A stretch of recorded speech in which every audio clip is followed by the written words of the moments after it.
eBay offsite promotions. This is something that's actually been around for a while on eBay, but it's not always very clear at first glance. Lately, I've been seeing more and more questions about it, especially inside our community. People trying it out, testing it a bit, and not always being sure how it really works. The thing is, it's actually very easy to manage once you understand how it works and what you need to do to make it work in your favor. So in this video, I want to break it down in a very simple way. What it is, how it works, how to set it up step by step, and what you need to know before you start putting money into it. If you're interested to know how it actually works with offsite promotions, make sure you keep watching this video.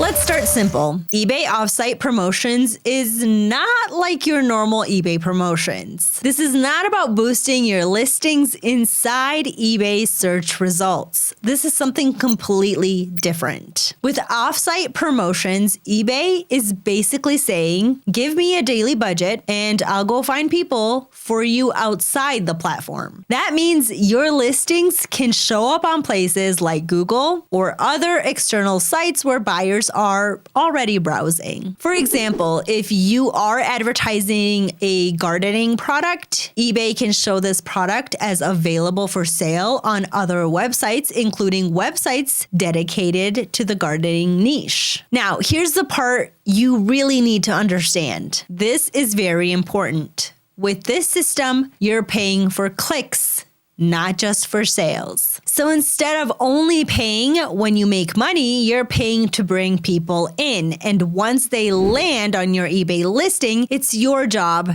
to convert them. So the ad model is pay per click and not pay per sale. That's why it feels a bit more like real advertising. You're investing in traffic first and then hoping that traffic turns into sales. If your listing is strong, this can really work well. If it's not, it's just going to cost you money. That's the whole game here.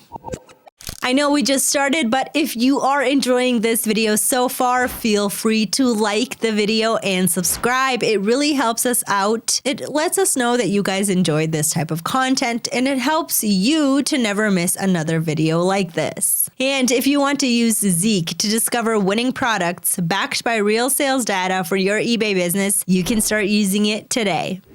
So now let's talk about why some sellers actually lose money with this and how people fail with this, because this is where most of the problems come from. The first mistake is running ads on bad products. If something isn't selling already, ads are not going to magically fix it. All you're doing is paying to send more people to something that already isn't converting. The second mistake is having no margin. If you're only making a couple of euros or dollars per sale, and now you're paying for clicks on top of that, there's just no room left. Even if you get sales, you might still lose money. And the third mistake is expectations. A lot of people turn this on and expect instant results. They think, I'm running ads now, so sales should just come in, but that's not how this works. This is just traffic. That's it. If your listing is good, traffic helps. If your listing is weak,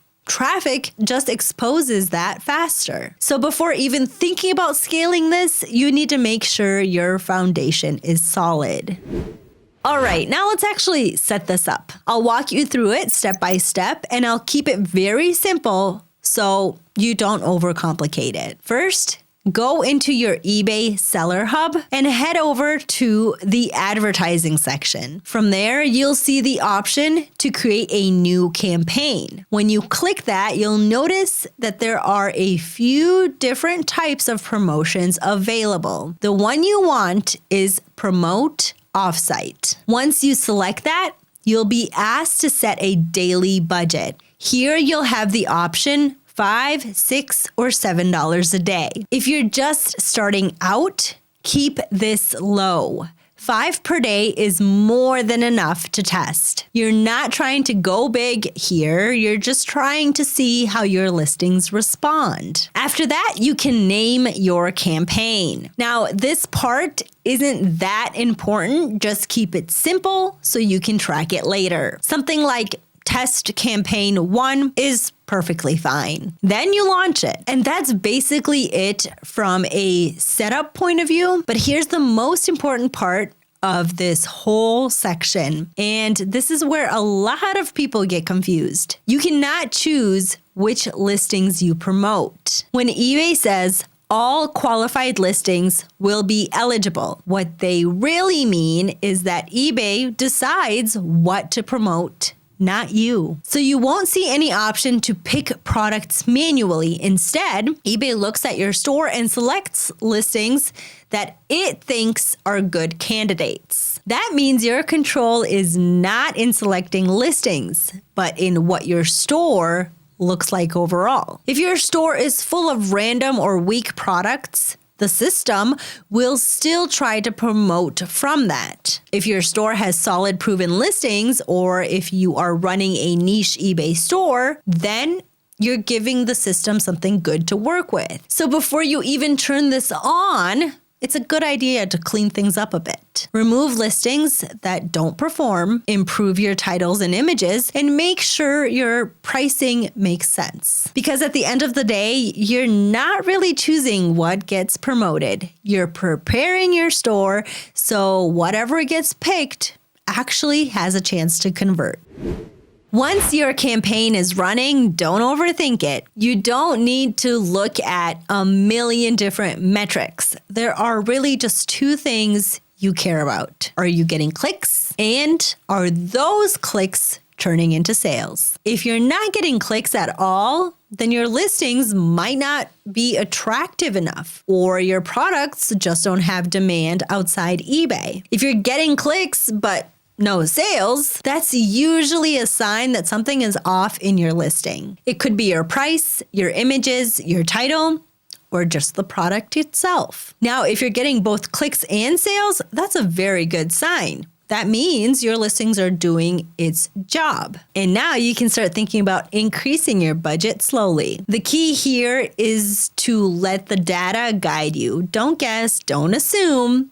Just look at what's happening and adjust based off of that. If you've been enjoying this video so far, feel free to like the video and subscribe. It really helps us out and lets me know that you want more content like this. To finalize, let's talk about how to use this the right way long term. With this system, you're not choosing specific listings to promote, so you have to stop thinking product by product. Instead, think about your store as a whole. eBay is going to pick from your listings, so the better your overall store looks, the better your chances are of getting good results. If your store is mixed with weak and strong products, your budget can easily get wasted on the wrong ones. So the move here is simple. Before increasing your budget, make sure your store is solid. Keep your better listings, improve what you can, and don't rely on random products. Then, once you start seeing results, you scale by increasing your budget slowly. That's it. You're not controlling what gets promoted. You're making sure whatever does get promoted actually has a chance to sell. At the end of the day, this just gives you another level of control. You're not just sitting back anymore, you can actually move things. And once you understand how to use it properly, it becomes a tool you can come back to again and again. So try it, keep it simple, and let it work for you. If you decide to try eBay's Promoted Offsite feature, don't forget to share your experience in the comments of this video. Thanks for watching, and I will see you in the next one.